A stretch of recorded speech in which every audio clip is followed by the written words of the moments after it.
Allez, on y va. Hem, alors, la séance que je vais animer, moi, s'intitule «Le désir comme la clé du succès, le réalisme comme le moteur de la réussite». Je vous parlais d'une progression des 4 séances Booste ta méthode.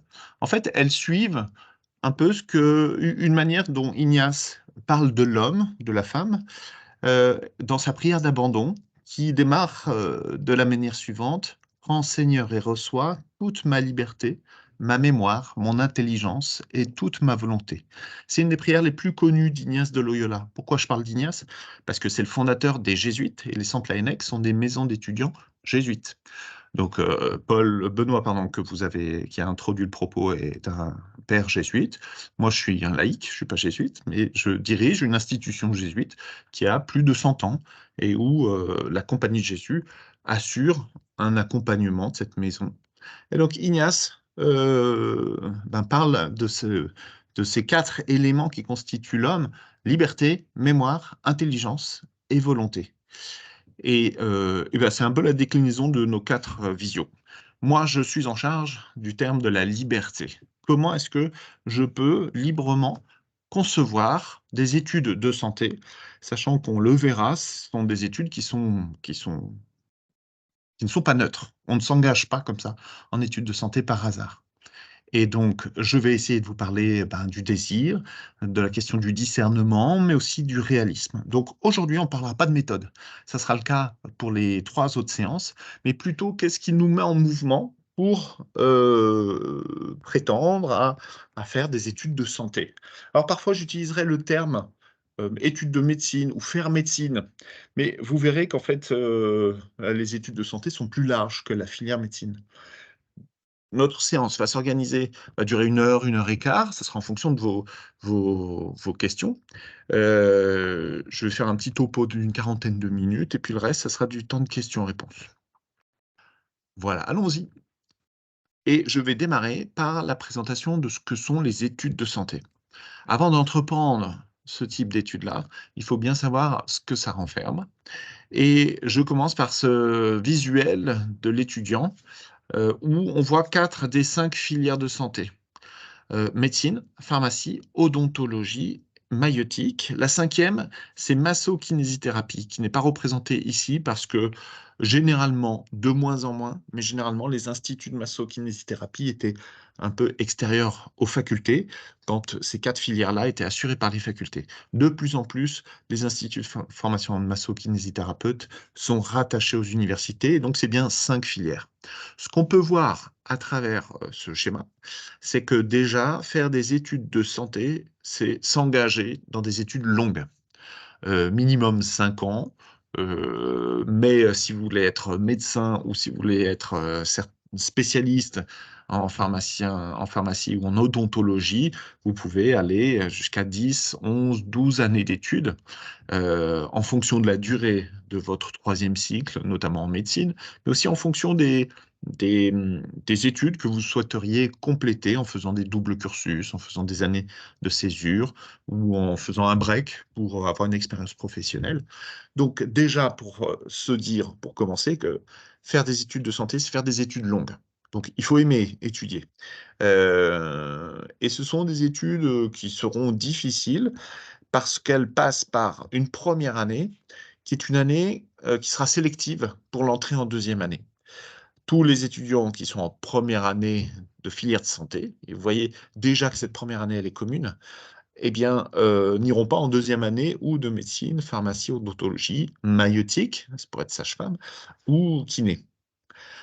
Et puis si vous poursuivez, si vous passez le filtre de ce qu'on appelle l'accès santé et si vous entrez en deuxième année d'une des 5 filières, eh bien, lorsque vous allez vouloir vous engager pour un 3e cycle, il y aura de nouveau un concours très difficile qui va se faire en cours de 5e année pour la Rachel, ça y est, pharmacie ça commence. et odontologie. Je vous invite à fermer vos micros, s'il vous plaît. Qui sera en 6e année si si vous voulez faire des études de médecine. Donc, études longues, difficiles, néanmoins passionnantes et qui amènent à des métiers qui le sont tout autant. Alors, on va s'intéresser dans un premier temps à la première marche de ces études de santé. qui est en fait une porte d'accès aux deuxième année des 5 filières. Cette porte d'accès, elle est à 2 battants. Le battant du parcours spécifique accès santé, qu'on appelle PASS, et le battant d'une licence avec option accès santé, qu'on va appeler LAS. PASS et LAS amènent également à la deuxième année de médecine, de pharmacie, d'odontologie, de maïeutique ou de massokinésithérapie. Donc, il faut voir déjà dans votre réflexion post-bac ces 2 alternatives possibles. C'est vraiment l'image de la porte à 2 battants, alors qu'il y a quelques années, peut-être vos grands frères, grandes sœurs, grands cousins sont passés par là, il n'y avait qu'une manière d'aller en deuxième année de filière de santé, c'était de faire une PACES, une première année commune des études de santé.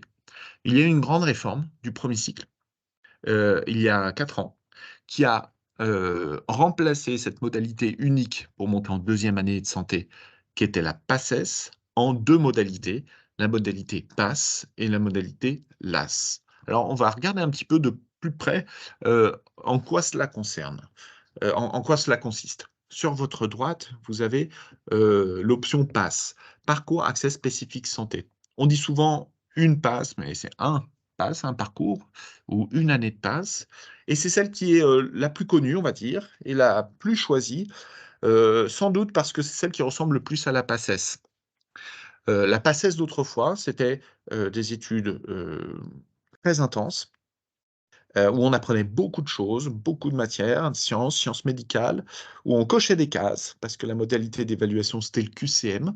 Parfois, il pouvait y avoir une autre épreuve en fonction des facultés, des différentes facultés, mais c'était beaucoup de sciences, et on avait le droit à 2 tentatives. On pouvait redoubler sa PACES si on n'avait pas l'accès santé de son choix. Alors, redoubler une année de PACES, c'était se réengager dans le même type d'année où on apprend énormément de choses et on restitue par QCM, avec ce climat de compétition, de concurrence qui est inhérente à l'accès santé, mais qu'on allait vivre 2 fois si on ne réussissait pas du premier coup. Et donc, on avait des doublants qui étaient dans les mêmes amphis que les primants et qui étaient en concurrence. Donc, ça faisait une concurrence un peu déloyale parce que les bacheliers qui sortaient de 2 mois d'été étaient sur la même ligne de départ que ceux qui avaient déjà vécu une PACES. Et puis, il y avait une autre étrangeté, c'est que certains étudiants avaient plus de 10 de moyenne en PACES, mais redoublaient parce qu'ils n'avaient pas l'accès santé de leur choix. Donc, on pouvait avoir plus de 10 de moyenne et redoubler. Ce que la réforme du premier cycle a transformé, c'est plus une unique PACES, mais 2 modalités. Un PASS qui, on va dire, est le petit frère de la PACES, et puis faire une licence avec option santé. Alors le PASS, je vous disais, c'est le petit frère de la PACES. En gros, c'est à peu près comme la PACES, sauf qu'on va y ajouter une mineure qui peut être scientifique ou non. Donc cette mineure, ça peut être SVT STAPS, ça peut être physique-chimie, ça peut être mathématiques-physique, mais ça peut être aussi non scientifique, ça peut être du droit, ça peut être de l'éco-gestion, ça peut être de la psychologie, etc. Cette mineure, elle va compter ou pas alors elle va compter dans l'année de passe, mais elle sera plus ou moins importante pour le classement de l'accès santé, j'y reviendrai, en fonction des facultés. À Marseille, par exemple, elle n'a aucune conséquence sur le classement pour l'accès santé. Mais ce n'est pas le cas à Lyon, par exemple, où elle va avoir sa part. Donc, c'est important, intéressant de regarder quel est le rôle de la mineure, à la fois dans la validation de son année et dans le classement pour l'accès santé. Vous voyez que je viens d'amener une petite distinction là, mais qui est très importante, entre réussir son année et obtenir son accès santé en deuxième année d'une des 5 filières. Parce que dans cette nouvelle passe, réussir son année de passe, c'est avoir 10 de moyenne. Et donc, c'est avoir validé ces 60 crédits ECTS qui permettent de monter en deuxième année. Mais pas nécessairement des 5 filières, de l'une des 5 filières. Et c'est là la distinction entre réussir son année de passe et réussir son accès santé pour entrer en deuxième année sélective ou de médecine, ou de pharma, ou d'odontologie, ou de sciences maïeutiques, ou de kiné. Réussir sa passe, c'est-à-dire avoir 10 de moyenne à la fin de sa passe, c'est une condition sine qua non qui permet d'être éligible à l'accès santé, où l'accès santé, ça va se jouer là sur un classement. Sur Marseille, il y a environ 1600 étudiants en passe. Eh bien, il va y avoir, on n'a pas encore les chiffres, mais l'année dernière, on avait 252 places en médecine. Eh bien, les 1600 seront classés et ce seront les 252 meilleurs qui voudront médecine qui iront en deuxième année de médecine. Tous ceux-là ont réussi leur passe, mais il y a bien des étudiants qui ont réussi leur passe, c'est-à-dire qui ont eu plus de 10 de moyenne, mais qui ne sont pas dans ces 252. Voilà, donc bien avoir en tête, réussir sa passe et réussir en plus l'accès santé, parce que si je réussis ma passe mais que j'ai pas l'accès de mon choix, j'ai toujours une deuxième possibilité, parce qu'on a toujours 2 tentatives comme autrefois, mais on la vivra en deuxième année de licence, où ordinairement, la mineure va devenir la majeure et on va monter en L2 de ce qui était sa mineure. Alors sur Marseille, sur Aix-Marseille, on peut, faire, la demande de changer sa filière. Si jamais on avait éco-gestion sur Parcoursup en mineur et qu'on veut faire SVT, eh bien, on peut faire la demande. C'est une espèce de Parcoursup entre la première et la deuxième année. Et là, on peut éventuellement aller en deuxième année de licence et faire valoir sa deuxième tentative grâce à l'option accès santé. Et là, on serait du coup en LAS 2 accès santé.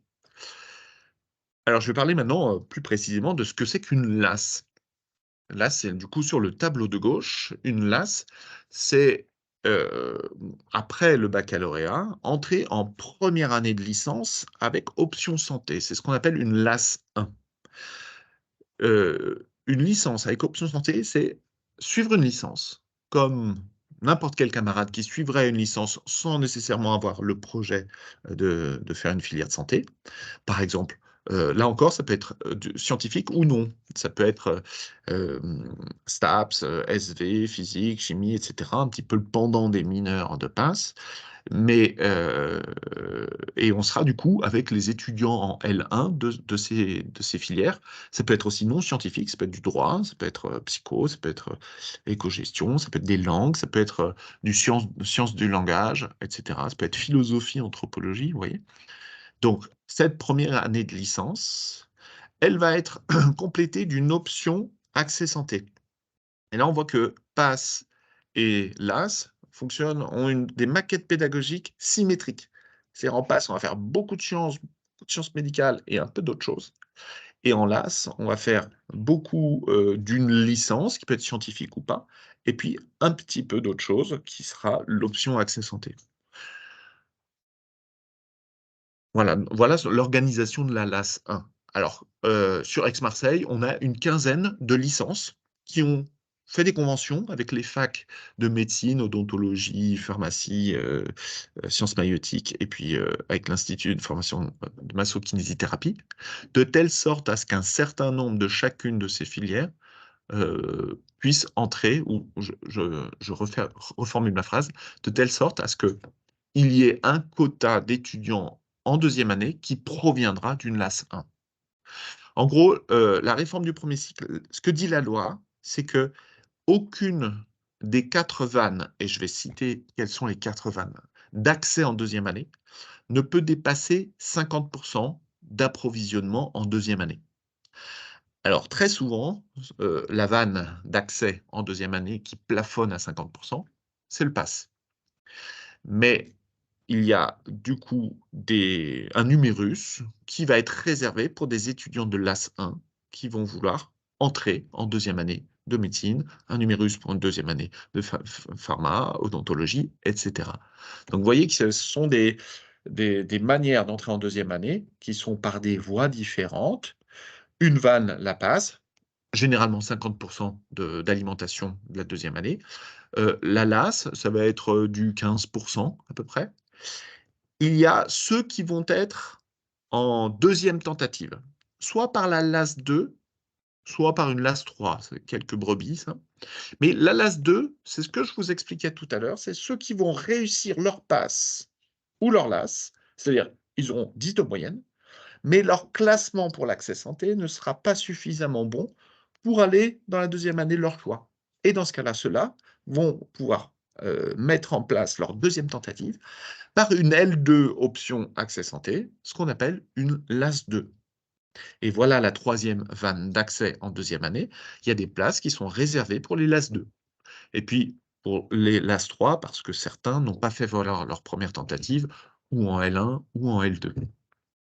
La quatrième et dernière vanne d'accès en deuxième année, c'est celle des passerelles, c'est-à-dire des étudiants ou des jeunes professionnels, des infirmiers, infirmières, des ingénieurs, des gens qui ont fait des études type ENS et qui vont du coup pouvoir prétendre à accéder en deuxième année sans passer le concours d'accès spécifique de la première année. Voilà. Est-ce que vous avez des questions à ce stade-là? Passe, LAS 1, auquel cas, je vous invite à Non. prendre la parole.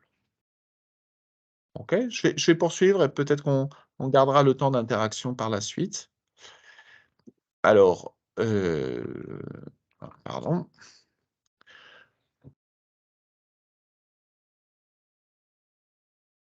Vous avez ici, on retrouve le schéma des 5 filières dont on peut avoir l'accès via une année de passe, via une année de LAS 1 ou via une année de LAS 2. Peut-être avant de regarder, s'intéresser un peu plus à ce schéma, on peut se poser la question, est-ce qu'il vaut mieux que je fasse un pass ou est-ce qu'il vaut mieux que je fasse une LAS 1? Parce que les manières de vivre les études sont quand même très différentes. PASS, je vous disais tout à l'heure, c'est, le petit frère de la PACES, ça sera quelque chose de très intense, où très vite, on va avoir beaucoup de cours. Quand je dis beaucoup, c'est en fait beaucoup, beaucoup, de sciences, pratiquement exclusivement de sciences et il va falloir, absorber une masse de cours à apprendre de manière quotidienne, hem, très importante et avec beaucoup d'autonomie. Ce qui fait réussir en PASS, c'est, c'est son organisation et sa méthode et c'est pour ça qu'on vous parle beaucoup de méthode et notamment dans les centres Laennec, bah, c'est notre entrée principale, l'accompagnement, la méthodo, parce qu'elle est très importante. On peut être un très bon élève de lycée et ne pas réussir son année de passe parce qu'on n'a pas intégré les méthodes qui fonctionnent lorsqu'on est en étudiant de passe. Tous les très bons lycéens ne se convertissent pas en très bons étudiants de passe. Il faut piger que beaucoup de choses vont changer et ce qui change, on va dire, c'est 3 choses de manière, vraiment sensible. La première, c'est qu'on a dans la journée peu de créneaux de cours puisque, par exemple, sur Aix-Marseille, on n'a que 4 heures de cours, 2 fois 2 heures le matin. Donc à midi, on a fini les cours. Donc peu de cours, 10 heures par semaine contre, on va dire, entre 30 et 35 en lycée. Mais un contenu, deuxième caractéristique, énorme par rapport au lycée. 2 heures de cours, ça peut conduire à entre 15-20 pages pour les petits cours, à 50-60 pages pour les gros cours, en 2 heures. Et imaginez que vous prenez, donc 2 heures de cours par jour, qui vont être, disons, en moyenne de 25-30 pages, donc fois 2 par jour, fois 5 par semaine, du lundi au vendredi, fois 10 ou 11, qui est le nombre de semaines du premier semestre. Ça fait une quantité très importante à apprendre et à apprendre en autonomie. Deuxième caractéristique, très, très forte, c'est que vous êtes vraiment, s soumis à l'autonomie. Si vous n'avez pas une prépa, santé, comme le centre Laennec, ah ben, il faut vraiment gérer cela. C'est d'autant plus vrai que, par exemple, mes étudiants au centre Laennec Marseille, 1 sur 2 ne va pas en cours et donc ceux-là, ils sont en 100 d'autonomie. Alors ils récupèrent les cours sur une plateforme, des cours actualisés, mais eux, ils vont avoir, 10, 11, 12 heures de travail en autonomie par jour. Et puis, il y a la troisième très forte caractéristique qui se distingue du lycée, c'est que l'évaluation, elle sera unique en fin de semestre et ça sera un QCM de santé, un QCM de médecine. Ce qui caractérise un QCM de médecine, c'est qu'on vous met une petite phrase d'accroche et on fait 5 propositions. Ces 5 propositions sont vraies ou fausses. Si sur les 5, vous faites 0 erreur, vous avez 1 point sur 1. Si vous faites une erreur, vous tombez à 0,5 sur 1. Vous voyez que c'est, sensiblement différent du lycée, hein. Lycée, une petite erreur, vous avez 18 sur 20. Et ben, en médecine, vous faites une petite erreur, vous avez 10 sur 20. Et si vous faites 2 erreurs sur les 5, donc c'est quand même vous avez réussi 3/5 de vos réponses, et 2 erreurs, vous tombez à 0,2 sur 1, c'est-à-dire un 4 sur 20. Donc le QCM de médecine, qui est la modalité unique de restitution en passe, heu, est un est une manière d'évaluer qui ne tolère pas l'erreur, qui ne tolère pas l'imprécision. C'est la raison pour laquelle on ne réussit pas son accès santé au feeling, au talent, au nez. On réussit parce qu'on s'entraîne énormément. On fait beaucoup de QCM, on apprend, on fait des QCM. On apprend en faisant des QCM. On fait des QCM avant d'apprendre. Le QCM devient le meilleur ami de l'étudiant de passe et vous faites, vous, en lycée, très peu de QCM. Et quand vous faites des QCM, moi qui suis prof de maths de formation, je sais qu'il y a quelques QCM parfois dans vos sujets de mathématiques. Ben, généralement, c'est un barème qui ne vous pénalise pas beaucoup ou qui n'est pas, qui ou disons le problème est transformé sous forme de QCM, mais aurait très bien pu être posé sous forme de problème et en tout cas, une petite erreur, ça vous fait pas tomber la moitié des points. Voilà, ça c'est pour, le PASS. Donc on se disait, PASS ou LAS 1, c'est quoi les caractéristiques? PASS, c'est beaucoup de cours, beaucoup d'autonomie et un rapport au QCM qui est très particulier. Le QCM qui n'est pas seulement l'évaluation finale, mais qui devra être une évaluation formative, c'est-à-dire une évaluation qui sert à apprendre et qui sert à cibler ce qui n'est pas su encore parfaitement. Voilà et l'évaluation formative, vous en faites très, très peu au lycée, quasiment pas. Vous faites ce qu'on appelle de l'évaluation sommative, c'est-à-dire l'évaluation qui vient en fin de séquence pour vérifier la qualité de votre travail et de votre apprentissage et de l'acquisition des compétences. Mais vous faites très peu d'évaluations où les erreurs seront vos leviers de progrès et d'apprentissage pour la suite, parce qu'il ne faudra plus faire d'erreurs le jour J ou le moins possible.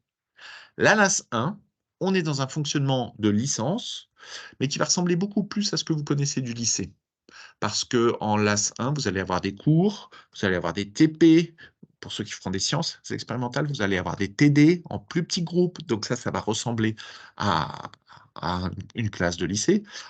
En PASS, hein, vous êtes, en amphi, des amphis de plusieurs centaines. Sur Aix-Marseille, il y a 3 amphis. Il y en a un où le prof est en présentiel, 500 personnes, et puis 2 autres où le prof est filmé et donc en synchrone, vous voyez la vidéo du prof qui fait cours dans l'amphi d'à côté et c'est comme ça qu'il y a une capacité d'accueil de 1 500 personnes. Donc il y a plus du tout le rapport avec le professeur comme on a connu au lycée. En LAS 1, c'est quelque chose qui ressemble plus au lycée, mais qui ne fonctionne qu'avec des étudiants qui sont, eux, autonomes et rigoureux. Parce que si vous n'êtes pas autonome et rigoureux, eh bien, vous allez céder à différentes sirènes de tentation de faire autre chose que bosser à fond. Or, les LAS 1 qui vont en deuxième année de filière santé, ce sont les meilleurs de leur promo.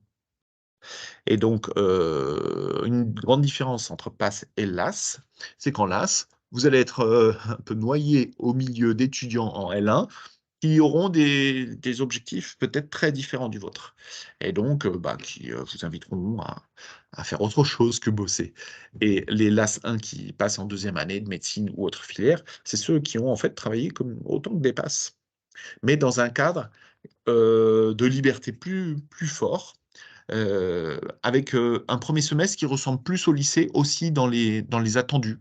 C'est-à-dire que vous aurez, sans doute à raisonner, vous aurez sans doute analyser, à rédiger, peut-être même à faire des comptes rendus de TP, donc des choses que vous faites au lycée, mais que vous ne faites pas si vous êtes en passe. Alors ensuite, en termes de stratégie, peut-être que vous pourriez réfléchir si, bah, vous êtes plutôt câblé PASS ou plutôt câblé LAS. LAS, c'est, si vous avez envie de faire autre chose que des sciences pures, c'est si vous avez, une certaine, capacité à travailler intensément en autonomie. Si vous n'êtes pas autonome, moi je vous recommande d'aller en PASS, parce qu'en PASS, vous allez être drivé à fond. Après, en termes stratégiques et de nombre de places, ce que je peux dire sur Aix-Marseille, c'est qu'on va être, à peu près, sur les mêmes ordres d'idées, entre, nombre de places sur nombre de candidats sérieux. J'appelle candidat sérieux celui qui va tenir tout au long de l'année. Voilà. Alors, je reviens à ma diapo là. Ma diapo, donc PASS, LAS 1 et puis les cinq filières de santé. Si vous avez des questions sur PASS-LAS, on en reparlera tout à l'heure, hein, on ouvrira le temps de questions-réponses. Notez vos questions, n'hésitez pas et on y reviendra tout à l'heure. La plupart du temps, les étudiants ou les lycéens qui se destinent à des études de santé n'ont pas eu beaucoup de difficultés dans leur réflexion d'orientation. C'est pas une généralité, mais c'est souvent le cas parce que c'est souvent des projets qui sont bien ancrés depuis l'enfance ou depuis l'adolescence et du coup, la question, de ce qu'il faut choisir sur Parcoursup est moins difficile que celui qui a pas trop d'idées en termes d'orientation. Peut-être la petite difficulté, c'est de savoir à quelle, spécialité on renonce en fin de première et là, je vais dire un mot pour ceux qui sont en première et en seconde et puis je vais rassurer ceux qui sont en terminale. En gros, tous les étudiants qui sont en deuxième année, c'est-à-dire qui ont réussi l'accès santé, étaient assez heureux de leur choix de spécialité, qu'ils aient fait maths, physique, chimie ou physique, chimie, SVT, option maths complémentaires ou maths, SVT. Ce qu'on peut dire, c'est que statistiquement, la très grande majorité a au moins choisi physique, chimie. Mais après, ce qui est important, c'est d'approfondir à fond ces 2 spécialités de terminale. Les cours iront tellement vite en année de passe, par exemple, que, le fait de ne pas avoir suivi telle ou telle spécialité sera pas plus pénalisant qu'une autre. Mais, il importe de choisir ses spé et d'approfondir beaucoup. Si vous voulez vous habituer à des études de santé, prenez d'autres manuels, d'autres éditeurs pour avoir plus de matière à apprendre. Parce que vous aurez beaucoup, beaucoup plus de matière à apprendre. Faites des recherches en plus, allez sur internet, allez dans des encyclopédies pour approfondir. C'est la meilleure manière de vous préparer, plutôt que de dire: «Ah, je vais faire, cette spécialité-là ou celle-là». Mais j'en reviens là sur ma diapo en disant, cette entrée, heu,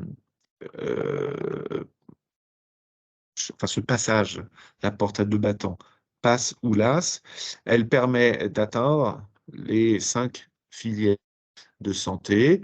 Alors il se peut qu'en première année, bah, en venant avec un projet, par exemple médecine, vous réfléchissiez à d'autres filières, ça c'est possible, notamment en fonction des classements ou parfois les classements un peu déceptifs du premier semestre amènent à ouvrir un peu plus large les la la vision de son orientation.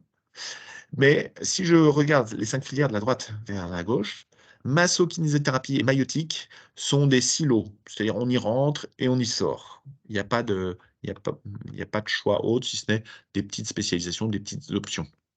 En odontologie, si on le souhaite, on peut se spécialiser en cours de 5e année. Alors là aussi, on a 2 tentatives, en 5e et en 6e année, pour faire une spécialité. Par exemple, si vous voulez être orthodontiste, eh bien, il faut suivre une spécialité et avoir, bah, davantage d'années d'études. En pharmacie, il va y avoir la distinction entre officine, industrie et si vous souhaitez faire de la recherche ou de l'hôpital, eh bien, il va falloir, faire, un 3e cycle. Si je regarde la médecine, on a les 2 premiers cycles qui, sont là, hein. 1re année qui est l'année d'accès santé, 2e, 3e année. Le 2e cycle, 4e, 5e, 6e année. Mais tous les futurs médecins vont faire un 3e cycle et vous allez voir là l'explosion des possibles puisqu'on a 44 spécialités différentes qui vont aller de spécialités très orientées patients, très en lien avec les patients, à des spécialités très techniques où pour certains médecins ne voient pas de patients.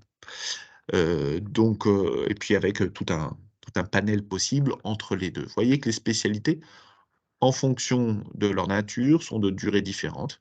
Il y a des spécialités de 4 ans, 5 ans, d'autres de 6 ans et on va avoir, certains qui sont plus orientés gestes et d'autres plus orientés médecine, c'est-à-dire lien vraiment avec les donc gestes, je pense par exemple à la chirurgie et médecine orientée patient.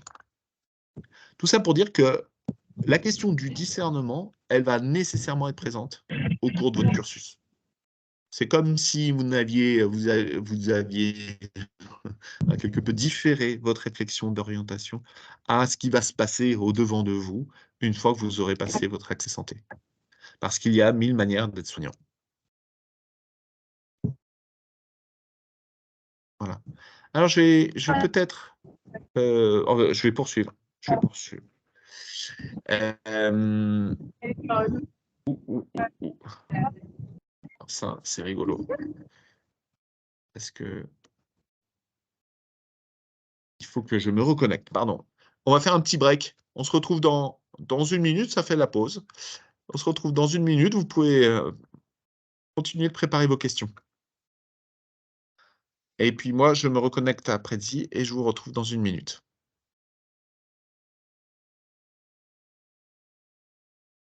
Voilà, j'espère que vous avez apprécié, cette première partie.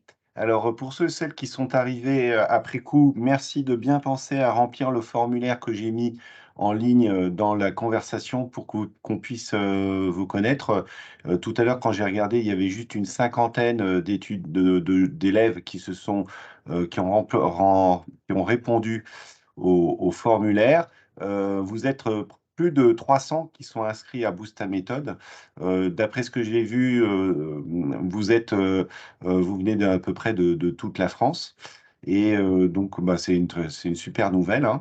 Euh, la semaine prochaine, il y aura la directrice du centre Laennec Lyon qui va prendre la suite.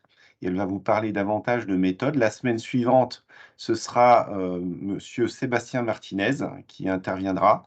Et j'interviendrai à la fin encore sur des questions de méthodologie, d'organisation, qui complétera ce que aura dit Madame Badiche et Monsieur Martinez juste après.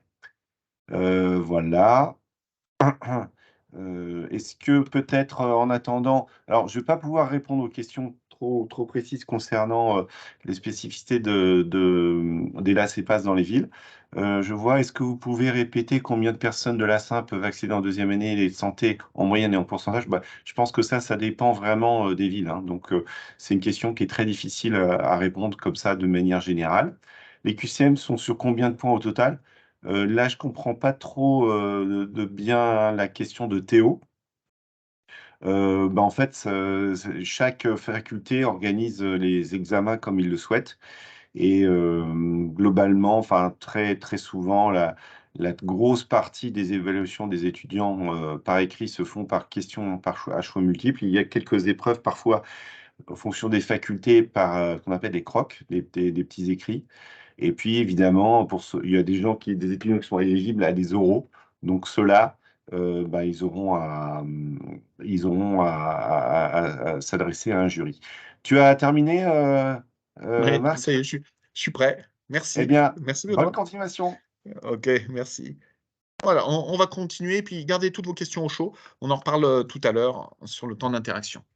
Alors une question qui me semble être légitime pour vous et nous sommes là vraiment en lien avec la question de la liberté et du choix d'orientation. C'est: suis-je fait pour faire des études de santé? Suis-je fait pour faire médecine? Alors, il y a la question de passe, hélas, mais plus largement, on regarde la difficulté, mais aussi du côté passionnant du service qui est rendu ensuite aux personnes.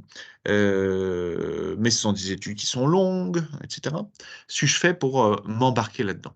Alors, ici, nous sommes à Marseille. Je vais emprunter une métaphore marine et comparer les études de santé, par exemple de médecine, avec 11, 12 années, à une traversée transatlantique.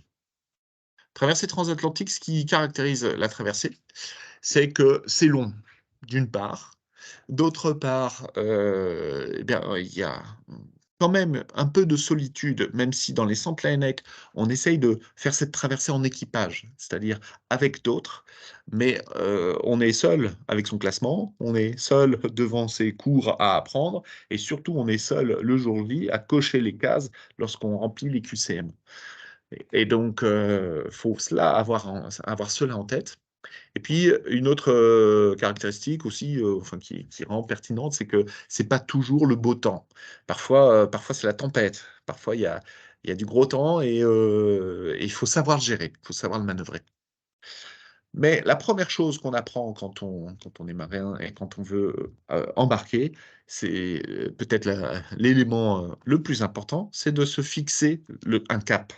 Avoir un cap, c'est avoir un désir. Et là, c'est le mot central de cette première séance. C'est quel est mon désir? Qu'est-ce que je veux? Qui je veux être plus tard et pourquoi? Alors, c'est euh, souvent très beau d'entendre en rendez-vous d'inscription le pourquoi l'étudiant s'engage dans des études qui sont longues, difficiles, comme cela, parce qu'il y a souvent quelque chose de très généreux et très altruiste. Mais je vous invite vraiment à nourrir votre projet, nourrir cet horizon, ce qui vous fera avancer. Parce que c'est pas pareil d'aller à Rio de Janeiro ou aller à New York. À Marseille, on va prendre notre bateau là sur le vieux port. Eh ben, il faut aller au large et il faut nourrir cette motivation et ce désir pour pouvoir justement affronter les différents obstacles. Se dire, mon projet, c'est de faire une première année de médecine et je le vois comme un challenge. Pour ceux qui connaissent Marseille, c'est comme si vous disiez, mon projet, c'est d'aller sur les îles du Frioul. C'est des îles qui sont visibles depuis le Vieux-Port. Il faut viser loin. Le cap ou l'horizon se caractérise par la chose qui est au-devant de nous et qui nous fait nous mouvoir, qui nous fait être en mouvement. Nourrir votre cap, c'est faire des stages, c'est rencontrer des professionnels, rencontrer des étudiants, faire des interviews, euh, c'est regarder des documentaires, etc. Approfondissez votre, votre projet parce que bah, c'est ça qui vous fera avancer. La deuxième chose, avant de se lancer dans cette traversée, c'est de vérifier votre embarcation. Et je propose trois manières de vérifier votre embarcation. La première, c'est de vous poser la question, est-ce que j'aime les sciences? Parce que vous allez en manger énormément. Vous allez en faire beaucoup, beaucoup. Et si vous n'aimez pas les sciences, eh ben, il faut faire autre chose. Et puis, il y a aussi la question, notamment au regard de ces concours sélectifs en première année, classant en cinquième, sixième année selon certaines filières, eh bien, est-ce que vous êtes fort en sciences? Parce que c'est quand même la qualité de vos réponses qui vont déterminer votre classement et le fait que vous soyez ou non bah, en deuxième année de santé ou ensuite d'obtenir vos, vos souhaits de spécialité. Voilà. Donc, aimer les sciences, être fort en sciences, c'est un critère qui est important à sonder. Avoir une grosse capacité de travail. Alors, une grosse capacité de travail, en tout cas en potentiel. Je pense que parmi vous, certains bossaient déjà autant qu'un étudiant de santé. C'est une bonne nouvelle, mais c'est aussi une mauvaise nouvelle parce que vous avez l'habitude de bosser beaucoup avec peu de contenu relativement à la première année de santé. Donc, il faut avoir en tête que ce qui vous fait réussir en première terminale, il va falloir le convertir. euh, il faudra opérer une mue dans tous les cas pour gagner en efficacité, car vous vous êtes habitué à travailler beaucoup avec peu de matière. J'aime bien l'image du contenant et du contenu. Le contenant, c'est un vase. Si vous travaillez beaucoup, c'est que vous avez un gros contenant. C'est-à-dire que vous savez travailler beaucoup. Si vous ne travaillez pas beaucoup, il y en a qui bossent qu'une demi-heure par soir ou qu'un quart d'heure, et ben vous avez un tout petit contenant. Là aussi, c'est une bonne et une mauvaise nouvelle. Mais ceux qui ont déjà un gros contenant, vous êtes habitués à accueillir du contenu qui est du contenu gazeux. Et le gaz, lui, se caractérise par le fait qu'il prenne toute la place dont il dispose. Tout le volume est occupé et vous avez le sentiment d'avoir beaucoup de travail. Et ça, enfin, Moi, j'étais de cette espèce-là, donc je vous comprends. Mais vous verrez que quand vous serez en première année de médecine, c'est plus du gaz qu'on va mettre dans votre, contenant, ça sera du solide et donc il va falloir pour cela transformer votre manière de travailler pour pouvoir réussir à gérer les choses. Ceux qui ont un tout petit contenant, bah, la bonne nouvelle, c'est qu'il est élastique et que, en fait, c'est au fur et à mesure qu'on vous mettra du contenu que votre contenant va s'adapter. Donc quand je dis avoir une grosse capacité de travail dans l'embarcation, c'est peut-être vous dire: «Je vais» si je bosse déjà, mettons 3-4 heures par soir, en plus de mes 8 heures de cours, je l'ai le contenant. On se dit, on a bien en tête qu'il faudra changer ses méthodes de travail. Sinon, on explose la 4e semaine. Mais, ceux qui, ne travaillaient pas à hauteur de 3 heures par soir, et je pense que c'est la majorité d'entre vous, c'est de sentir si vous pourriez le faire parce que, il faudra le faire à partir, de la 2e semaine de septembre. Et une manière de le vérifier, c'est de faire ce test-là, que j'appelle des 70 heures par semaine. Allions l'utile à l'agréable. Vous prenez les 15 jours qui précèdent un bac blanc de spécialité. Donc vous avez 2 spécialités, vous allez être évalué sur 2 spé et prenons un bac blanc et repérez les 15 jours qui précèdent. Alors soit ce sont des 15 jours de vacances et vous n'avez pas de cours, soit ce sont 15 jours, scolaires et dans ce cas-là, vous avez peut-être une trentaine d'heures de cours par jour. J'en profite pour redire que l'emploi du temps d'un étudiant en PASS, c'est pas celui-là. À partir de midi, vous enlevez tous les cours et donc c'est beaucoup de temps d'autonomie. Eh bien, testez si vous arrivez sur 2 semaines consécutives à travailler 70 heures par semaine. Bien sûr, en comptant les heures de cours si vous êtes en cours.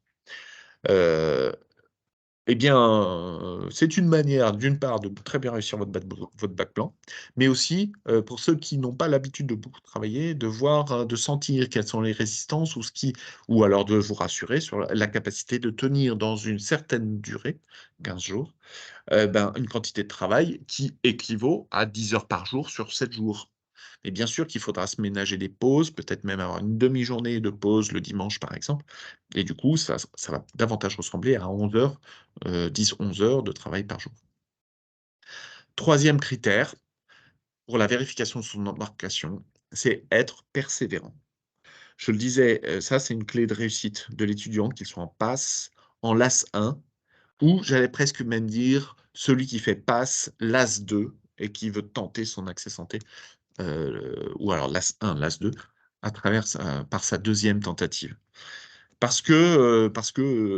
Encore une fois, avec la charge de travail, là, par exemple, on arrive au mois de novembre, on a encore 15 jours de cours pour les PASS et ensuite on aura 15 jours ou 2 semaines et demie de révision. Ben, même à Marseille, il fait pas beau là, hein, ce week-end et quand il fait pas beau, que le jour décline et qu'on est fatigué, qu'on a toujours beaucoup à apprendre et que parfois aux entraînements, on a des mauvais résultats et cetera, il y a de quoi se décourager. C'est normal d'avoir des hauts et des bas. Ce qui ne serait pas normal, c'est de pas en avoir. En revanche, bah, la capacité à, tenir le cap et encore une fois, le mot cap, c'est-à-dire s'accrocher à son rêve, son projet, son désir. Pouvoir parfois quand on descend de la barque parce que le vent est trop violent, y retourner. Alors là, typiquement, c'est un étudiant qui se prend, une mauvaise note en écurie, un mauvais classement, mais qui le lendemain se remet le cœur à l'ouvrage et puis y retourne. Ça, c'est la persévérance qui fait tenir. Je vais dire, il y a 2 clés de réussite. On parlait de pragmatisme dans le titre, hein, le réalisme comme moteur de réussite. Les 2 clés sont les suivantes: efficacité de travail, orienté QCM quand on est en passe notamment et le deuxième, c'est la persévérance. Y aller, y retourner toujours et encore parce que, bah, c'est ça qui va payer le jour J. Voilà pour les études de santé, ce qui caractérise un peu une 1re année de santé. Je vais terminer là mon propos en évoquant les projets plus spécifiques des centres Laennec, sans être trop long. Mais dire que les centres Laennec sont des maisons d'étudiants. Alors on appelle ça prépa santé, on appelle ça boîte à colle, on appelle ça sur Marseille écurie, ça dépend. Mais, notre manière d'accompagner dans les centres Laennec, c'est avec la pédagogie d'Ignace de Loyola, dont je parlais tout à l'heure et avec une visée qui est celle de former tout l'homme, toute la femme, qui sera futur soignant. Certains parmi vous êtes dans des établissements jésuites, vous connaissez les slogans, hein, éduquer tout l'homme ou être des femmes et des hommes pour les autres. C'est nous ce que l'on vise. C'est pas tant d'abord la réussite de nos étudiants, que l'on voit, nous, comme des moyens et non pas comme des finalités. La finalité, c'est le patient dont nos étudiants auront la charge dans 10 ou 15 ans. Et donc, des mots comme formation humaine, éthique, entraide, bienveillance, etc., sont des mots qui sont très importants dans les centres Laennec. On veut former des étudiants qui soient très forts sur le plan technique, scientifique, mais qui soient aussi des gens bons, doués de capacité d'écoute, d'empathie, de bienveillance, caractérisés par la bonté. Parce que le médecin, pardon, le métier de soignant, ou les métiers autour du soin, sont des métiers de relation. Et donc, vous pouvez être le meilleur coacheur de QCM du monde. Ça ne fera pas de vous un bon médecin. Et donc, travailler à la fois la dimension formation technique, entraînement, méthodo, accompagnement, mais aussi la dimension formation humaine et éthique. Et donc ça, pour nous, c'est très important.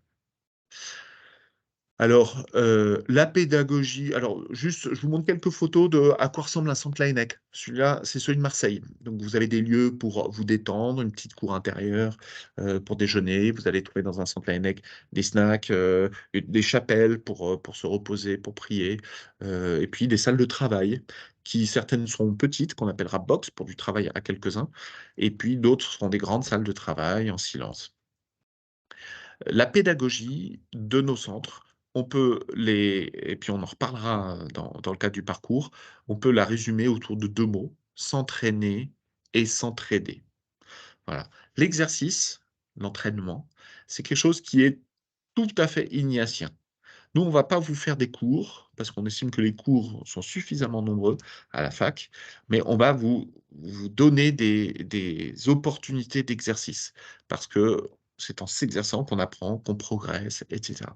Et puis l'entraide, on va la voir, elle sera très forte. Là, je vous ai remis le schéma pour médecine, par exemple, des 3 cycles. En gros, dans un centre Laennec, les deuxièmes années aident les premières années, donc les deuxièmes, ceux qui ont réussi l'accès santé. Et ensuite, ce sont ceux du troisième cycle qui aident ceux du deuxième cycle. Et le concept, c'est des aînés qui aident des plus jeunes à travers des exercices qui vont concevoir, puis corriger, en plus des entretiens individuels, en plus des dispositifs de formation humaine et éthique, en plus des tutorats. Par exemple, en première année, au Centre Laennec de Marseille, notre cellule d'accompagnement, c'est le groupe de tutorat, avec 7-8 premières années, qui sont accompagnés par 3 tuteurs des étudiants de deuxième année. Et donc, c'est vraiment les tuteurs qui sont en première ligne pour accompagner leurs tutés, c'est-à-dire les premières années. Et l'accompagnement se fait sur les 3 aspects suivants, l'accompagnement moral, psychologique. Tu as un coup de mou, t'inquiète pas, moi aussi j'ai connu ça l'année dernière, ne lâche rien, viens, on prend un café et on discute. L'aspect méthodo, comment tu t'organises pour apprendre, qu'est-ce que tu fais, comment tu planifies ton travail? Et puis il y a la dimension compréhension, s'il y a des questions de compréhension de cours, les étudiants de deuxième année ou les co-tutés, c'est-à-dire les premières années qui sont ensemble dans le même groupe, vont pouvoir s'entraider. Voilà. Et donc ce tableau montre un petit peu les dispositifs d'entraînement. Là, vous voyez la colonne du milieu. Donc en première année, du côté de Marseille, on va avoir des écuries, c'est-à-dire des exercices QCM et puis des groupes de tutorat où on va se retrouver dans petites cellules du groupe de tutorat. Et à partir de la troisième année, 4, 5, 6, on va avoir des conférences sur des spécialités différentes pour préparer le concours de la sixième année. Là, je parle des futurs médecins. Voilà. Écoutez, je crois que j'en ai fini avec mon topo. Donc si vous le voulez bien, on va ouvrir un temps de questions-réponses. Je vais arrêter la présentation et puis, bah, je vous laisse, moi, me laisse prendre ma respiration et puis je vous écoute pour vos questions. Vous pouvez lever la main. Je pense que j'arriverai à voir qui lève la main. Alors, il y a quelques questions, tu regarderas dans les Ah! conversations, Marc. OK. Ben, on peut peut-être commencer par celle-ci. Alors, hop, hop. Écoutez, je vais pas remonter plus haut que, et puis vous me reposerez la question, si j'ai pas répondu. À partir de Louise, à 14h40, je vais essayer de brasser toutes, enfin de répondre à toutes les questions. Comment se passe l'oral de passe quand on est dans la deuxième partie du classement? Alors là, c'est quelque chose dont je n'ai pas parlé pour l'instant. On revient à la première année, passe ou LAS 1, parce qu'on soit en passe ou en LAS 1, eh bien, on va avoir, la même opportunité de cette troisième mi-temps. Alors, une année de passe ou une année de LAS, c'est 2 semestres. Semestre 1, semestre 2. Si je prends les passes, on va calculer une moyenne sur lequel on va être classé pour l'accès santé. Je vais vous parler de Marseille parce que, les concours d'accès santé peuvent différer d'une fac à une autre. L'année dernière, on avait 252 places en médecine, en deuxième année de médecine pour les passes. 50% de ces 252, c'est-à-dire les 126 premiers, ont été, à l'issue des 2 semestres, des grands admis. C'est-à-dire, ils ont validé leur année, validé l'accès santé et ils se préparent à faire leur stage d'initiation aux soins infirmiers. Mais ensuite, à partir du 127e, on va prendre à peu près le numérus, mais à partir du 127e, on va organiser un temps, une épreuve orale. Dans toutes les facs, il y aura des épreuves orales, mais les modalités de cette épreuve orale va dépendre de la fac. À Aix-Marseille, on va donc avoir des gens qui seront admissibles à cette épreuve orale, qui aura 2 parties, 8 minutes sur la présentation de son projet personnel et 12 minutes d'analyse d'un texte tiré au sort parmi 30 textes qui auront été communiqués 15 jours, 3 semaines avant. Cet oral donne lieu à une note et cette note va être pondérée pour 30%, les 2 premiers semestres étant pondérés pour 70%.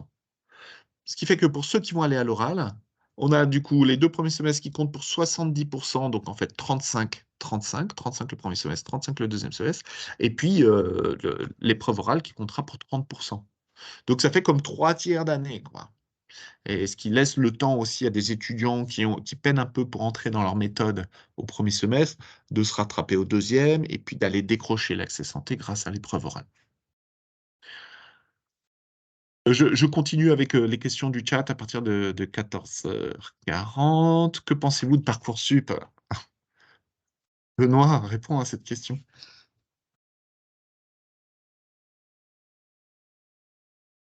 Ce que je Attendez. Oui, ce que je pense de Parcoursup, bah, écoutez, enfin, c'est un algorithme qui a été créé pour pouvoir, gérer une sorte d'appariement entre l'offre et la demande. Il y a une partie, de l'organisation, enfin, de Parcoursup qui a clairement, me semble-t-il, hein, avec le recul, qui a quand même, il y a une sorte forme de, mmh, de de sélection, puisque avant, toutes les étudiants qui voulaient faire, PACES, ils pouvaient arriver en PACES. Maintenant, c'est plus le cas. Il y en a qui souhaitent le faire et qui le peuvent pas. Donc, il y a une part de sélectivité qui se fait à travers différents, biais. Ça peut être le biais des résultats, académiques. Ça peut être le biais des choix, des mineurs, qui ont été faits. Ça peut être le biais aussi de savoir s'ils ont le candidat accepte de faire l'AS ou pas. Donc bon, c'est un moyen, je pense. Ce que je peux dire, le conseil que je peux donner, c'est d'abord être très patient, de ne pas se stresser, parce que si ça prend un peu de temps pour que vous soyez admis en LAS ou en passe, il faut que vous regardiez comment vous êtes situé par rapport à la liste d'attente, pour avoir aussi être un petit peu réaliste par rapport à ça, et lâcher les options qui semblent les moins raisonnables si nécessaire. Bon, je ne sais pas trop comment répondre à cette question. C'est plutôt un fait, Parcoursup.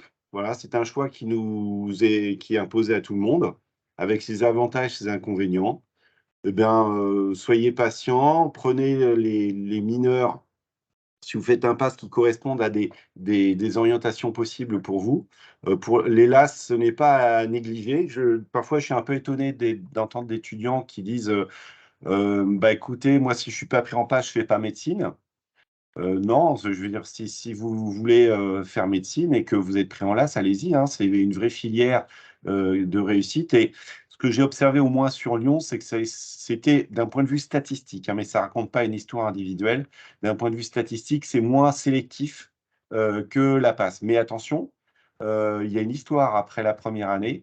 Et c'est vrai que se pose la question de savoir bah, finalement le rattrapage du niveau scientifique pour ceux qui sont passés par des LAS littéraires. Mais ça, c'est quelque chose que vous verrez après. Là, le plus important, c'est que vous puissiez rentrer dans les études de médecine. Est-ce que tu aurais des choses à rajouter, Marc?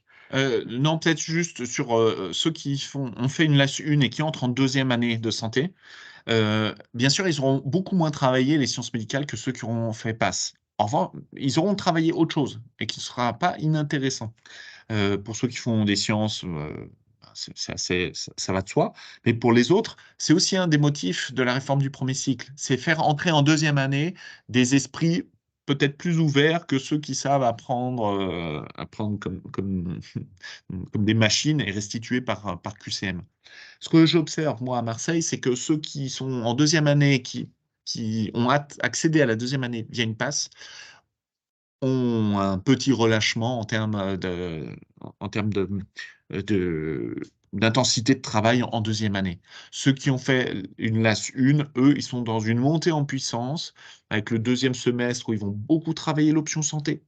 Hein, à Marseille, en gros, pour une LAS 1, on va demander de très bien réussir sa filière en premier semestre et de très bien réussir l'option santé sur le deuxième semestre. Donc, il y a quelque chose de progressif et qui se poursuit en deuxième année. Ce qui fait que les deuxièmes années issues de l'AS 1 réussissent assez bien. Et puis après, en deuxième année, troisième année, on reprend tout. Hein. La première année, elle sert à sélectionner. Et puis ensuite, la formation générale en sciences médicales se fait en deuxième et troisième année. Voilà.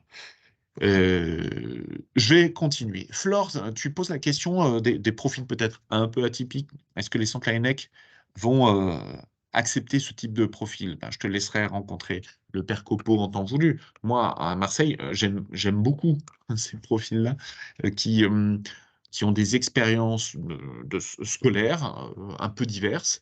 Ben, il s'agit de t'entendre sur ta motivation et puis sur ton niveau quand tu étais en terminale, où tu as fait sans doute davantage de sciences qu'en première année. Quelles sont les préparations de la prépa de l'AENEC, concours blanc, fiches de cours, etc. Alors, selon les centres l'AENEC, on va avoir des entrées, on aura des communs, en gros la pédagogie ignatienne, dont je vous ai parlé, et puis on aura des modalités, des mises en œuvre un peu différentes. Par exemple, à Marseille, on ne, il va y avoir, le lien tuteur-tuté est très très fort. Les tuteurs vont leur transmettre beaucoup de choses aux tutés, mais surtout, ça va être un accompagnement méthodo. Donc nous, on va commencer à vous prendre en pré-rentrée fin juin, donc juste après votre bac, par une séance, puis Paris et Lyon font la même chose, de formation à la mémorisation avec Sébastien Martinez, que vous allez rencontrer dans 15 jours. Et puis, on va ensuite faire une pré-rentrée de 4 jours, essentiellement méthodologique. Et puis après, d'entrer un petit peu dans du contenu. On va vous laisser tranquille pendant l'été et on va vous souhaiter de bonnes vacances parce qu'il faut revenir en pleine forme. Donc nous ne sommes pas de ceux qui allons dire, bossez à fond au mois d'août, faites la moitié du programme. Nous, on vous dit, reposez-vous à fond sur le mois d'août. Arrivez frais parce que ça va attaquer très fort et ensuite, l'accompagnement et par le cadre que nous proposons dans les centres, à la fois spatiaux, temporel, avec les temps d'entraînement, le tutorat. En fait, on y arrive et on y arrive bien. Ce que le Centre Laennec de Marseille va vous offrir, c'est les 10 dernières années d'annales. Donc, vous repartez avec ça, les annales qui sont corrigées par nos meilleurs étudiants, qui généralement sont les meilleurs étudiants d'Aix-Marseille et qui, donc, des annales de qualité. Et toutes les semaines, on va avoir des temps d'entraînement qui seront en alternance écurie, c'est-à-dire séance de QCM, 40 questions sur une ou deux matières, corrigées ensuite par le concepteur du QCM, qui sera un deuxième année. Et la semaine d'après, ça sera groupe de tutorat, c'est-à-dire les 7-8 qui se retrouvent ensemble, qui vont faire le QCM, un exercice QCM, mais la suite de la soirée, c'est un temps convivial qui est proposé par les tuteurs qui ont fait le repas pour les tutés. Et donc, c'est un temps pour souffler et puis pour pouvoir mieux repartir pour la suite de la semaine. On va avoir en plus de cela des temps d'accompagnement individuel avec des accompagnateurs de nos équipes. Et donc, par exemple, bah, moi j'ai fini tous mes entretiens des premières années. Ça sert à valider ce qui est mis en place par des étudiants qui fonctionnent bien. Et puis, moi, parfois, je me considère comme un ostéopathe, c'est-à-dire des étudiants qui arrivent un peu coincés, qui sont restés sur des méthodes qui ne sont pas celles attendues. Et hop, hop, on fait craquer 2, 3 trucs qui repartent une demi-heure après, en ayant au moins des pistes de mise en action, surtout pour ceux qui font des mauvais classements aux écuries. Et donc, c'est par ces entretiens individuels, à la fois vérifier la méthodo, mais aussi la santé physique, morale de l'étudiant. Voilà, et on termine chaque quadrimestre par un concours blanc interne au centre Linec. Alors, Eva, à 14h56, bonjour, connaissez-vous les chiffres pour Lyon? Ils sont en Donne-moi. ligne, hein. En fait, Ok. je les ai mis parce que j'étais directeur du Centre Lennec Lyon. Et je les ai mis sur la page Facebook du Centre Lennec Lyon et puis aussi sur les actualités du site Lennec Lyon. Donc, c'est www.lennec-du6lyon.fr. Là, vous trouverez ces résultats. Mais enfin, les étudiants ont bien réussi. Voilà ce que je peux dire. Lise, comment se passe l'entrée en deuxième année de médecine après l'AS? Eh ben, c'est comme après PASS, c'est-à-dire il faut valider son année de l'AS. Ensuite, on va être classé selon des modalités qui seront propres à chaque fac. J'évoquais tout à l'heure Aix-Marseille. Le premier semestre comptera pour 60%, le premier semestre de la licence, pour 60%, et l'option santé qui est évaluée au mois de mai pour 40%. Ça, c'est Aix-Marseille, hein. Aix-Marseille fait le choix de ne pas compter le deuxième semestre de la filière dans le calcul de la moyenne pour l'accès santé. Voilà. Et une fois qu'on est classé, en fait, comme il y a une quinzaine de filières et une organisation pour avoir une seule liste, et ensuite, bah, c'est le même principe, quoi. Les 50 premiers pourcents par rapport au numérus sont grand admis. Après, on va prendre la même amplitude à partir du 51e pourcent, et il y aura l'épreuve orale, etc. Donc, il n'y a pas. Voilà, c'est comme pour les passes. Comment savoir quel mineur choisir si on ne connaît pas le contenu de la mineure? Combien y a-t-il environ de questions dans le QCM et la durée de l'examen? Alors, choisir sa mineure, parfois on l'a choisi, parfois on l'a subi, parce que c'est sur Parcoursup, vous allez mettre plusieurs sous-vœux avec des mineures différentes, et vous n'aurez pas nécessairement celle que vous souhaiterez. C'est là où vous allez accueillir, recevoir ce que vous aurez sur Parcoursup. Et c'est là où, en fonction des facs, si les mineures sont classantes ou pas, à Aix-Marseille, elles sont validantes parce qu'elles comptent dans le calcul du premier semestre et dans le calcul du deuxième semestre, elles comptent. Mais le calcul de la moyenne qui sert à classer pour l'accès santé, hop, on dégage les mineurs et on refait une moyenne. Donc c'est pour ça que la mineure, elle n'est pas beaucoup travaillée par les Marseillais. Euh,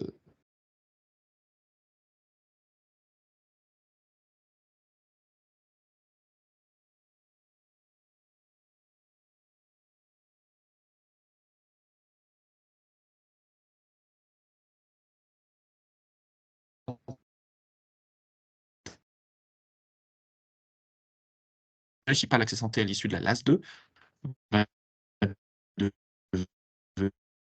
devenir Marc, il y a un problème de connexion sur Marseille. sur Aix-Marseille. On ne t'entend plus. Ça y est, vous m'entendez? Là, ça va, c'est Et là, c'est reparti à bon? peu près. Ouais. OK. On va dire qu'en fonction des facs, ça va être entre 12 et 30 questions par unité d'enseignement.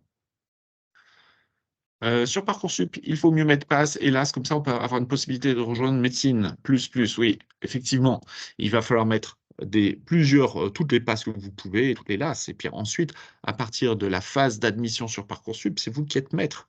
Hein, c'est pas parce que vous mettez plusieurs passes que vous aurez moins de chances d'accès à travers l'une d'elles. Donc il faut y aller généreusement, et ensuite réfléchir réfléchir une fois que vous avez vos propositions. 1 minute par question environ, 30 minutes, 30 questions. Alors, sur Aix-Marseille, c'est 1 minute 30 par question. Donc si tu as 20 questions, c'est sur 30 minutes. Prenez-vous que des néo-bacheliers ou vous prenez également des bacheliers de l'année dernière? Alors, bah, Flore, je crois que j'ai répondu à ta question et ça va dépendre des centres l'ANEC et surtout, un peu des profils, de ces étudiants. Moi, pour te dire, l'année dernière, j'ai inscrit pour une potentielle passe, une ingénieure en activité que j'ai prise en passe et qui finalement a bénéficié de l'accès de passerelle, la 4e vanne dont je parlais tout à l'heure, et aujourd'hui elle est en 2e année de médecine. Pour les spécialités demandées en 6e année, peut-on savoir quelles spécialités sont plus demandées que d'autres? Ben, là, je t'invite à ça, c'est très documenté. Donc, tu verras, il y a des spécialités qui sont très demandées, d'autres moins. Donc classiquement, quand on va avoir, mettons 10 000 étudiants de 6e année, parce que pour médecine, en 6e année, le concours, il est national, il est plus local. Eh bien, il y a des filières qui vont être accessibles, quand on sera dans les 5 000 premiers, d'autres quand on sera dans les 3 000 premiers, d'autres dans les 1 000 premiers. Sachant que l'appariement au 3e cycle, le cycle de la spécialité, se fait par le jeu de la spécialité, mais aussi par l'unité de formation, régionale, l'UFR. C'est-à-dire, je peux avoir, cardiologie à Marseille, mais pas l'avoir à Lyon. Et donc, il y a des questions qui se posent à la fois sur le choix de la spécialité et à la fois sur son lieu de formation. Est-ce que les 2e années sont rémunérés pour le travail qu'ils font pour les étudiants de 1re année de passe? Eh ben, à Marseille, non. Ils ne sont pas rémunérés parce que ça fait partie de notre projet. Hem, En bénéficiant de l'aide de tuteurs, naturellement, je suis invité à être tuteur l'année d'après quand je réussis. Il n'y a que ceux qui, composent des QCM qui, eux, pour le travail de secrétariat que ça génère, sont légèrement dédommagés. Je ne sais pas ce qu'il en est dans les autres centres, Benoît? Alors, donc à Paris, en fait, c'est du bénévolat et à Lyon aussi, c'est du bénévolat. Alors, parce que alors, en fait, il y a 2 options à garder bien à l'esprit. Soit, de toute façon, les étudiants de 2e année sont rémunérés, par, l'institution, auquel cas ça va, amener les étudiants de 1re année à payer beaucoup plus cher.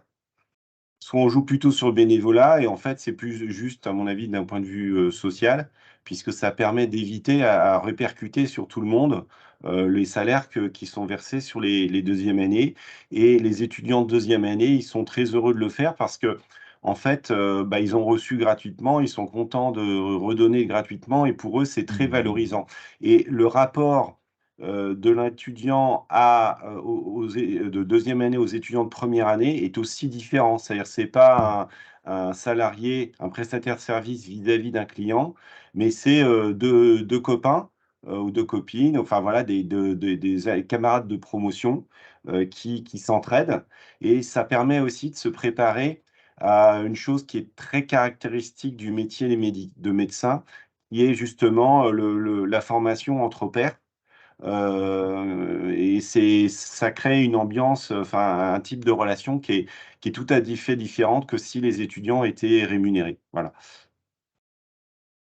Je souscris à fond, avec ce que vient de dire Benoît. C'est en fait, l'esprit du centre Laennec. Et puis c'est aussi l'esprit de la formation. Les internes, accompagnent les externes accompagnent les plus jeunes et cetera et cetera. Il y a quelque chose de gratuit, hein, dans participer à un projet du centre Laennec. Moi, je parle de la règle des 4 P à Marseille. Le P est de la propreté, politesse, ponctualité et le 4e, c'est la participation. Vous êtes des adhérents à une association qui a un qui est déjà une association à but non lucratif. Si on est là, c'est pas pour se faire de l'argent, mais c'est pour rendre un service. Et vous l'avez compris, ce service, c'est celui aux patients dont vous aurez la charge dans 15 ans. Et puis c'est aussi, bah, l'idée de l'entraide, voilà, qui est un des piliers du centre Laennec. Heu, j'insiste juste sur la dimension du coût d'un centre Laennec, qui est étonnamment moins cher que celui d'une autre prépa. Sur Marseille, on va être 2, 3, 4 fois moins cher que d'autres.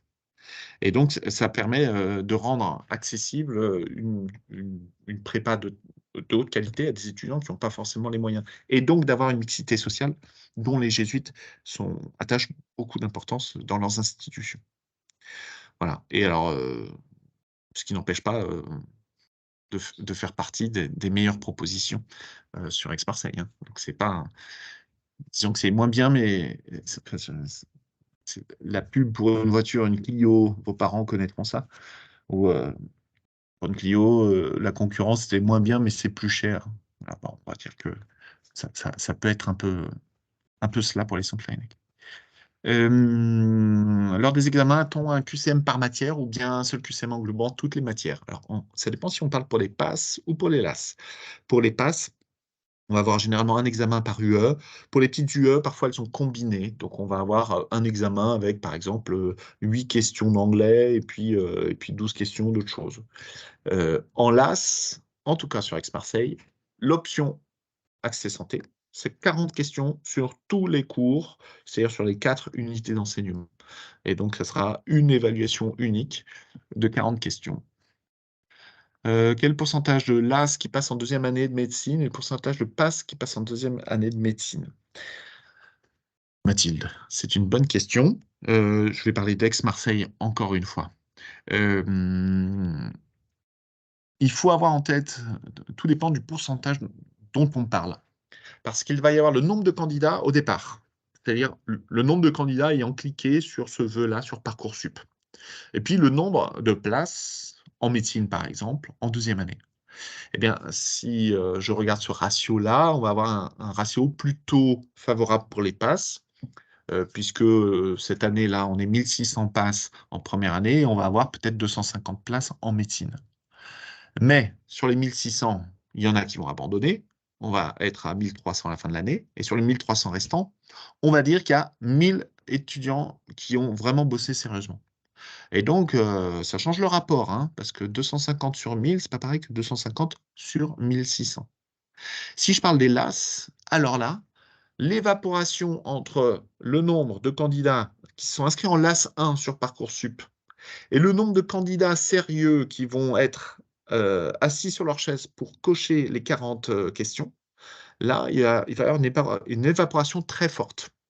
Nous, l'année dernière, on était passé de 700 à 350. Donc, plus de la moitié des candidats de l'AS 1 inscrits sur Parcoursup ont abandonné leur projet option santé en cours d'année parce que projet pas suffisamment ficelé, le cap pas forcément suffisamment nourri, et puis les diverses tentations de suivre les copains pour faire autre chose que bosser intensément. Et puis sur les 300, mettons 340, 350 qui sont allés vraiment le jour du concours, eh bien, il n'y en a qu'une moitié qui s'est véritablement préparée euh, comme des étudiants de passe. Et donc, on voit que ce ratio qui, au départ, était défavorable, nombre de places sur nombre de candidats inscrits sur Parcoursup, devient en fait, se rapproche beaucoup, voire même est plus favorable qu'en passe. Quels sont les critères pour être accepté à un centre Laennec? Bon, je crois que j'en ai parlé depuis 1 heure. Voilà, c'est-à-dire avoir bien nourri son cap, aimer les sciences, être fort en sciences, sentir qu'on a une capacité de travail, etc. Ça se joue beaucoup sur la lettre de motivation et beaucoup en entretien. Mais il faut avoir quand même un niveau en sciences suffisamment solide. Que mettre dans notre lettre de motivation pour entrer dans un centre Laennec?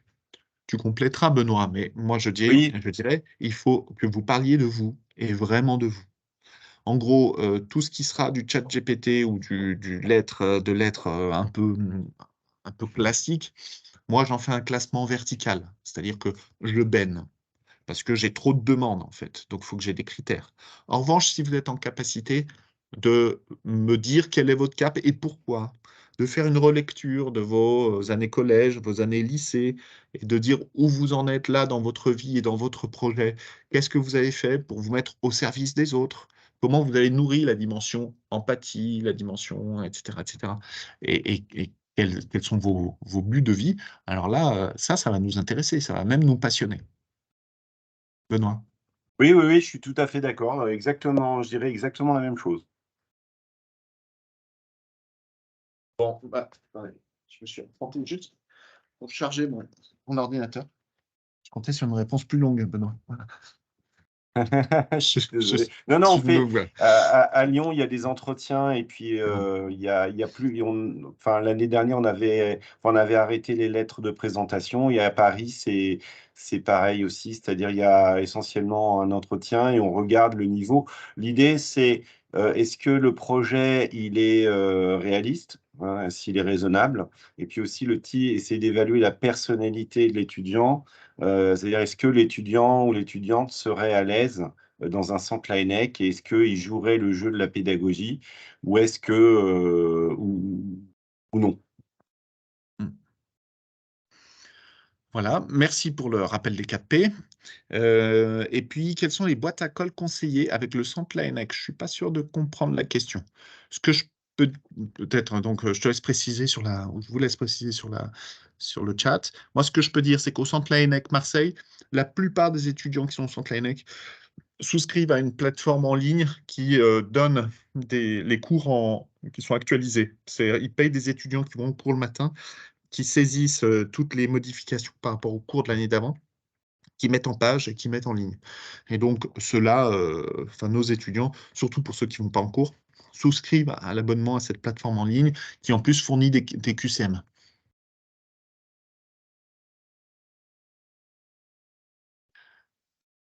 Très bien, merci.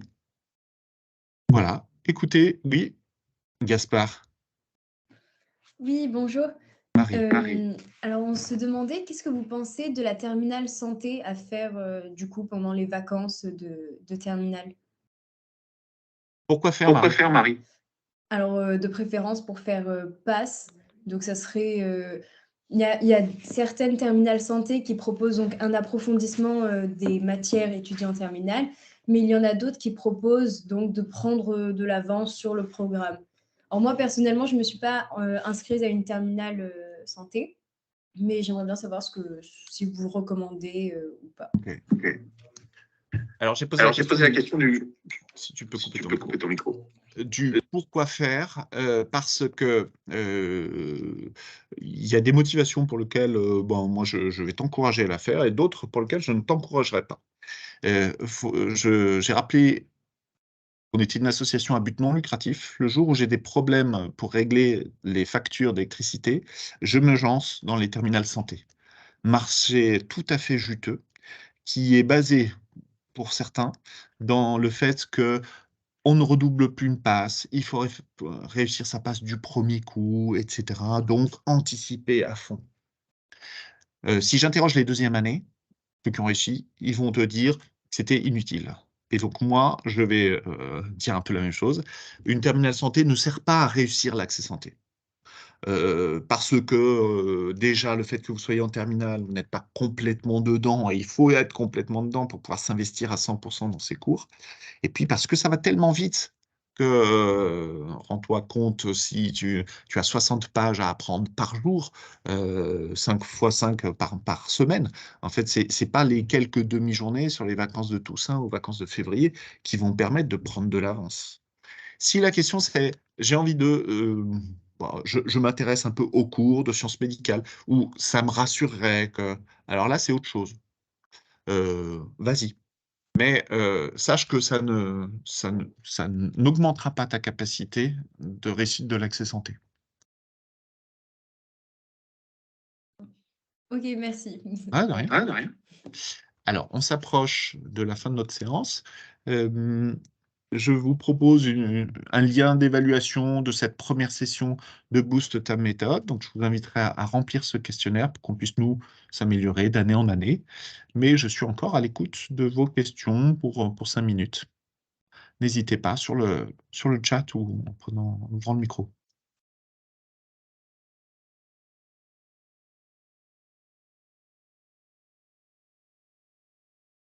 Alors, bonne question, Yasmine. Est-ce vraiment utile d'avoir une boîte à colle pendant tout son cursus de médecine ou juste la première année, ça suffit?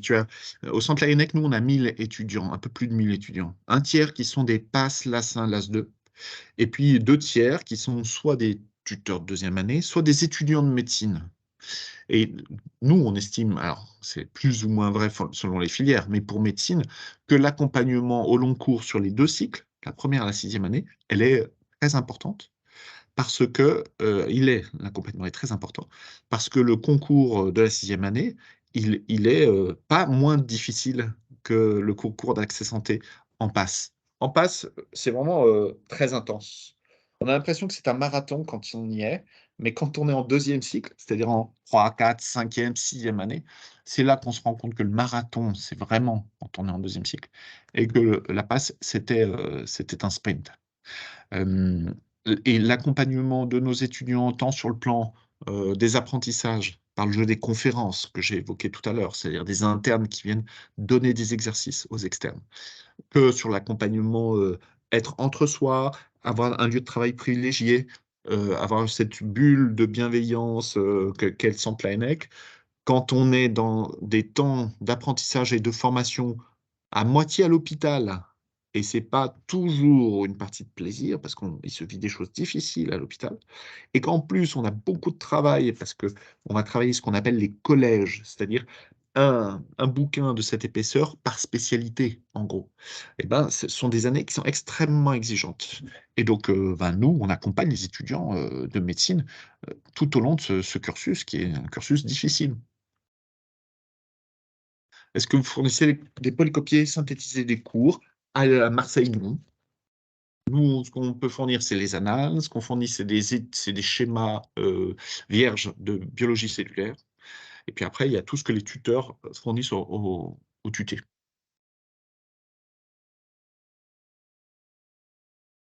Voilà. Y a-t-il une dernière question ou deux? Eh bien, je vous remercie. Je propose qu'on s'en arrête là. J'espère que cette séance vous a apporté quelques informations et vous a été utile dans votre réflexion et votre discernement pour la suite. Peut-être que tu peux mettre. Ah oui, tu as mis l'évaluation, super. Si J'ai- vous pouviez prendre quelques minutes pour le faire tout de suite, ce sera déjà fait.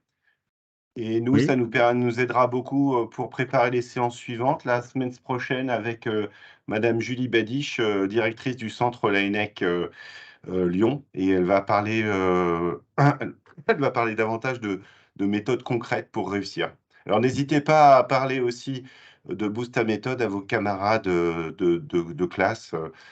Ça pourrait aussi les intéresser. Eh bien, écoutez, bonne fin de semaine et à bientôt. à bientôt. Benoît, tu voulais évoquer la question des journées portes ouvertes. Vous les trouverez sur nos sites, hein. On a des dates de journées portes ouvertes, mais voilà. L'idée, c'était de vous lancer un peu dans cette réflexion et votre discernement pour la suite. Bonne suite de week-end et puis bonne fin de vacances à vous. Bon courage pour votre terminale, à bientôt. Merci, au revoir.